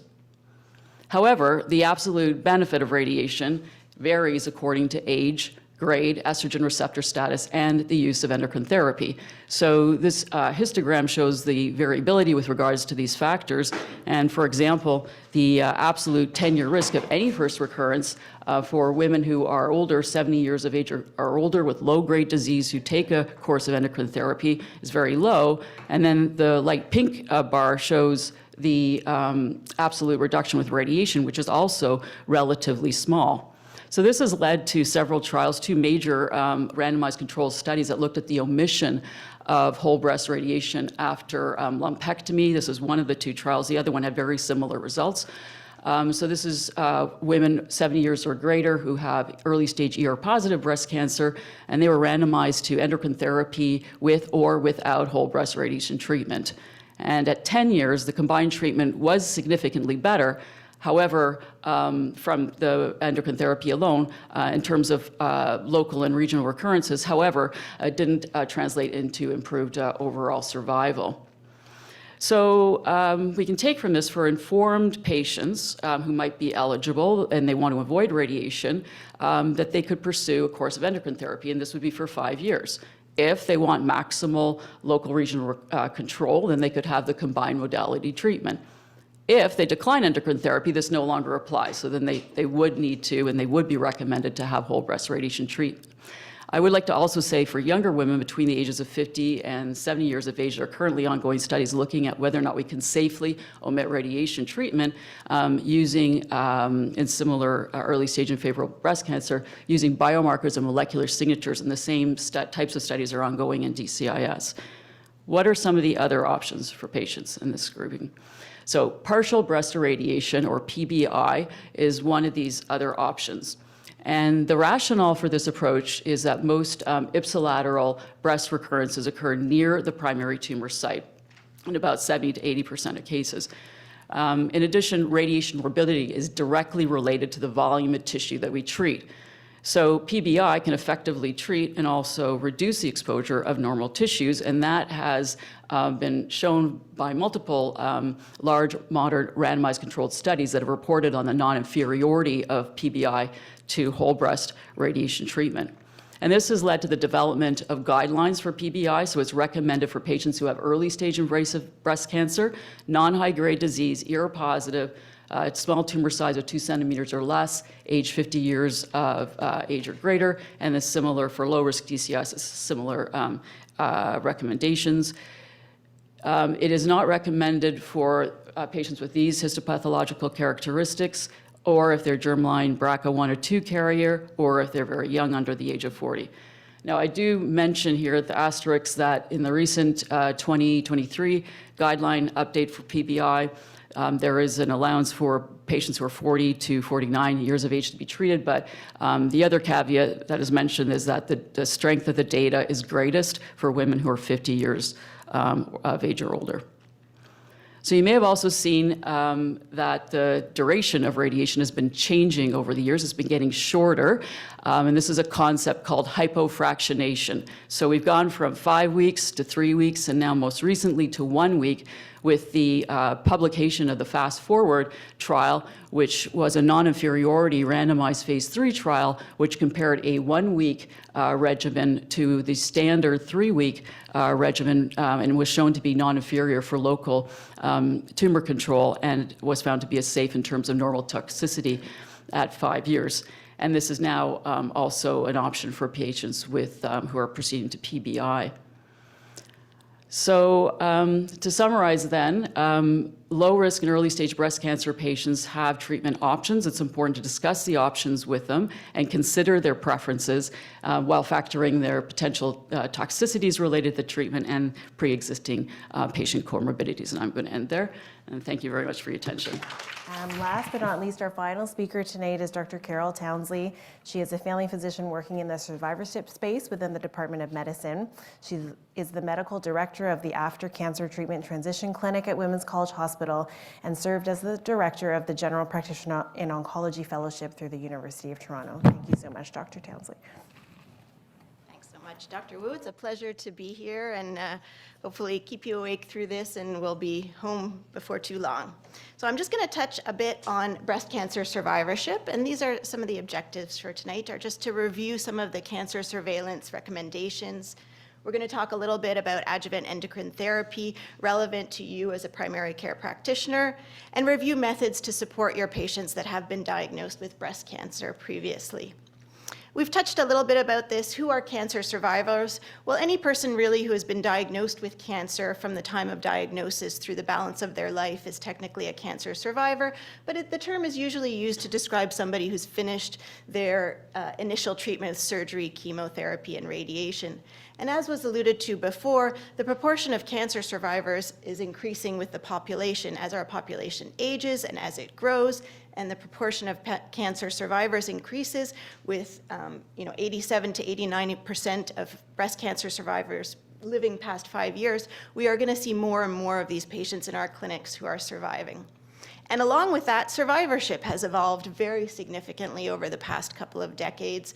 There's been more and more research ongoing in that area, survivorship guidelines, and we're fortunate in Ontario to have lots of research ongoing, to have the Elixir Clinic, which is involved in the well-being of cancer survivors, and here at Women's College to have the post-cancer treatment transition clinic, which helps aid in transitioning patients from tertiary care out back to you guys in primary care.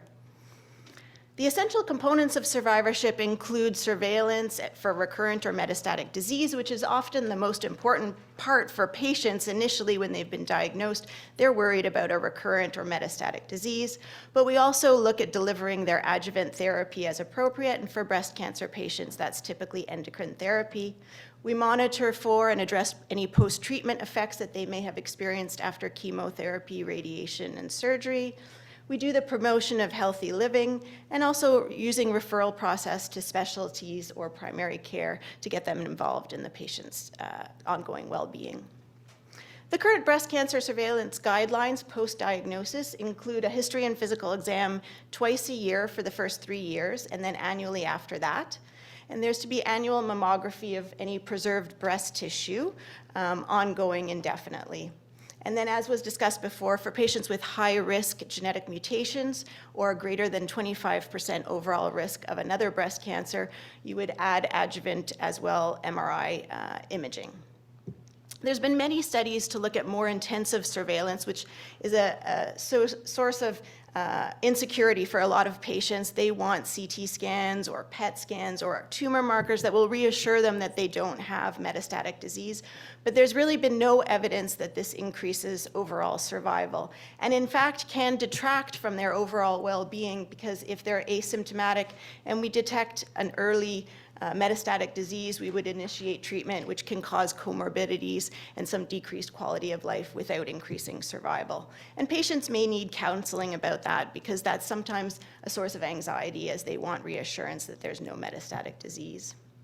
So the things that cancer surveillance does is it monitors, as I mentioned, for local recurrence and for second breast cancers.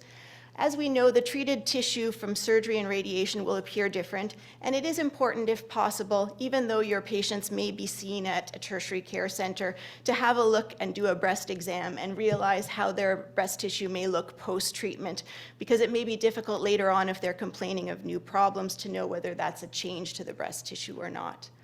The breast exam should include the chest wall as well as any preserved breast tissue and any local regional lymph nodes. And obviously new nodules, and as we discussed, nipple discharge, we should consider workup with imaging.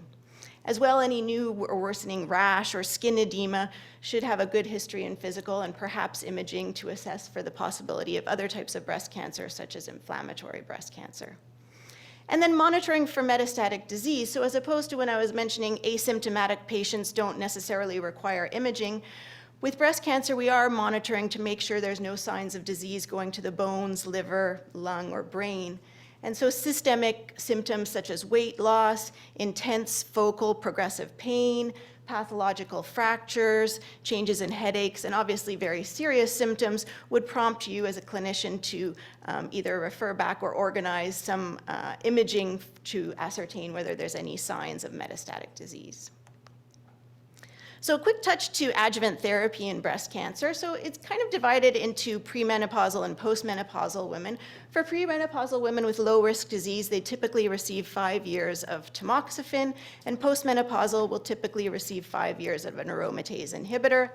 For high-risk disease in premenopausal women, they may get ovarian suppression with goserelin or other medications. And in postmenopausal women, they may get extended therapy.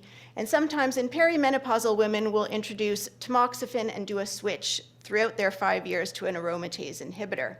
And I'm going to talk a little bit about the duration of endocrine therapy as well, because that has changed over the past decade a little bit. It used to be most women would receive 5 years of endocrine therapy, but now women with more aggressive or more risk factors are being offered what we call extended therapy, which may go from anywhere from 7 to 10 years.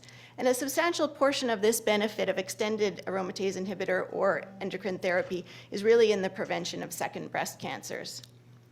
And this schematic kind of has a good look at sort of what types of patients we would introduce more extended therapy. So for your low risk or stage 1 patients, 5 years of endocrine therapy will probably be adequate. For stage 2 or early stage 3 breast cancer patients, we would probably confer that they were medium risk and do somewhere between 7 to 8 years of endocrine therapy. And those with higher risk stage 3 disease, we'd probably keep them on their endocrine therapy closer to 10 years. And the further factors which would influence this decision would be obviously the tolerability of the endocrine therapy, their bone health, which I'm going to touch on briefly, other comorbidities, and their overall life expectancy. Just a quick comparison, I think probably a lot of you will have seen patients in your clinic on these medications, on both tamoxifen and on the aromatase inhibitors. They both decrease the risk of recurrence and contralateral breast cancer. Tamoxifen actually decreases the risk of osteoporosis and cardiovascular incidences, whereas aromatase inhibitors do the opposite for osteoporosis and cardiovascular risk. In postmenopausal women, there is an increased effectiveness to the introduction to an aromatase inhibitor based on some randomized clinical trials. So in those patients, we will initially treat them with an aromatase inhibitor unless there's an absolute contraindication. The other side effects to watch for with tamoxifen, as was alluded to, include the thromboembolic events, the low risk of endometrial cancer, stroke, and cataracts, and with the aromatase inhibitors, the increased risk of raising their lipids and cardiovascular disease. One of the big things that you may see in your clinic are the arthralgias with the aromatase inhibitors.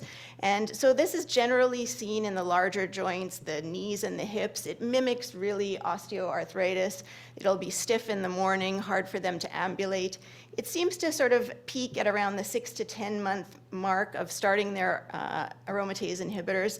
And so if patients can persevere with increased physical exercise, if they're able to, and analgesics, it's possible to sometimes get through that and keep them on their aromatase inhibitors. If it's persistent, we sometimes give a 4-week break and try and reintroduce. You can switch your aromatase inhibitor. Ideally, usually we would move to exemestane. It seems to have kind of the least amount of arthralgias. And then if they really can't tolerate the aromatase inhibitors, we can go to use tamoxifen. Just looking at this graph, it's just to point out that the blue line on the top is patients with tamoxifen, and that's their bone mineral density over years. On tamoxifen, they're doing fine. You introduce any of the aromatase inhibitors, and their bone density just rapidly falls off. And so this schematic says sort of just how to approach their bone health. If patients have a pretty good bone density greater than -2.0 with no additional risk factors, optimizing their exercise, vitamin D and calcium intake, and monitoring bone mineral density every 1 to 2 years. If they've got any of the 2 middle risk factors, including a borderline T-score less than 1.5, plus either a fragility fracture or older age, you could consider adding in a bisphosphonate. And then obviously if they've got T-scores lower than -2, plus they're on an aromatase inhibitor, considering adding a bisphosphonate to their treatment regimen, as well as optimizing exercise and vitamin D is appropriate. I won't touch on this too much. It just looks at some of the other endocrine therapy side effects. And this was an article published in Lancet, and they looked at preliminary versus compelling evidence for different types of treatment you can use. And the darker the icon, basically the more compelling evidence there was in randomized controlled trials. And the interesting thing about it is physical exercise, cognitive behavioral therapy were actually consistently seen as more of the compelling evidence in most of the side effects that these patients unfortunately succumbed to. So it's important to sort of guide them through that and persevere as best you can.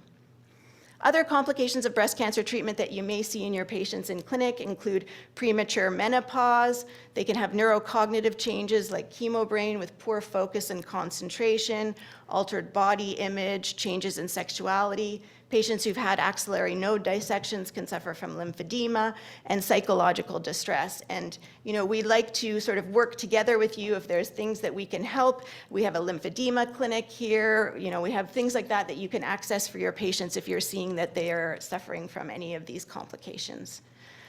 One of my personal areas of research and interest is in fear of cancer recurrence, which is very prevalent in the patient population. Up to 80% of patients who've been diagnosed with one cancer have a very severe fear of cancer recurrence that can result in lower quality of life, higher emotional distress, and inability to plan and enjoy life the way they used to. So we'd like to address that with these patients, recognize it, and offer treatment and support. We've been working well with a program called the Bounce Back program, which is accessible to any patient in Ontario, and they can be self-referred and does cognitive behavioral therapy, including for fear of cancer recurrence, and we've had some great outcomes with that. Post-cancer follow-up, as you know, has changed. It used to be that oncologists would be able to follow patients indefinitely, even for adjuvant treatment and surveillance. That's obviously not possible. And it's not, I think, good for patients either. Patients need to recognize that they are going to survive hopefully a long time with their past history of cancer and regard that as a chronic disease and not something that needs to be addressed in the forefront of their mind. So as oncology clinicians and as primary care physicians and practitioners, we can work together to help them navigate that. And so I like to say to patients that this is just a bump in the road versus a detour to another life, and help them organize that in their life so that they can move on from it and not dwell on it, but at the same time make sure that they're doing their adjuvant therapy and coming to their appointments as appropriate. So lastly, I'd just like to leave you with this thought that cancer diagnosis is an opportunity for change. And this little joke says, what fits into your busy schedule better, exercising 1 hour a day or being dead 24 hours a day? So it is an opportunity for your patients to just look at their lifestyle habits. I think a lot of patients, after they have their cancer diagnosis, they realize that they want to make changes, whether it's smoking or alcohol or exercise, all of those things, and just enjoying life. And so, we like to take that opportunity to address that with our patients. Thanks so much.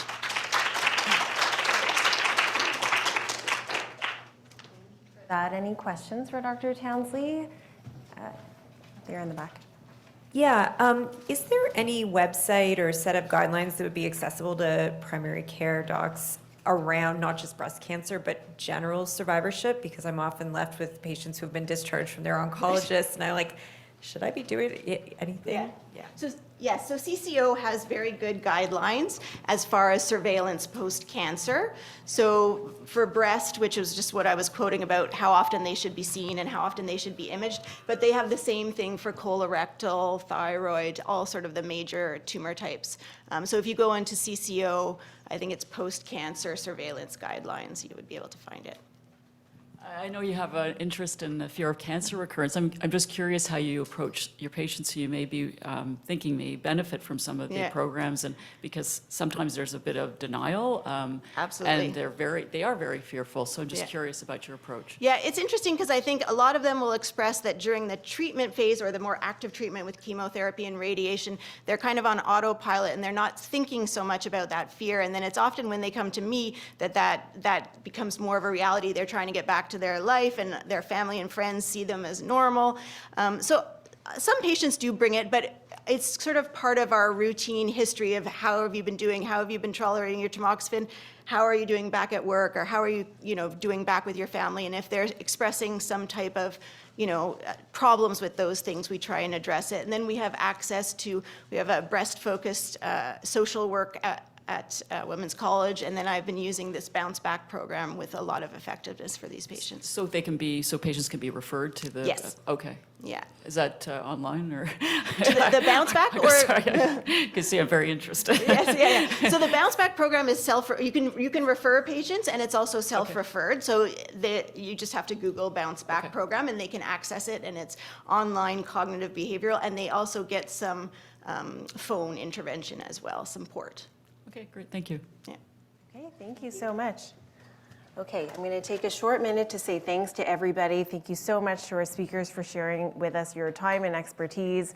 Thank you to the family docs in the community for continuing to learn about this population, screen for this population, and take care of this population amongst the busyness of family practice. We really do appreciate you attending tonight. And to the patients who are maybe in the audience, we hope you learned something that helps you advocate for your own health if you're near to us or far to us. And so I hope everybody takes away some sort of learnings to help you in your daily activities. And just a reminder to fill out the speaker evaluations and the event evaluations, as that helps us be better for you next time. Thank you so much.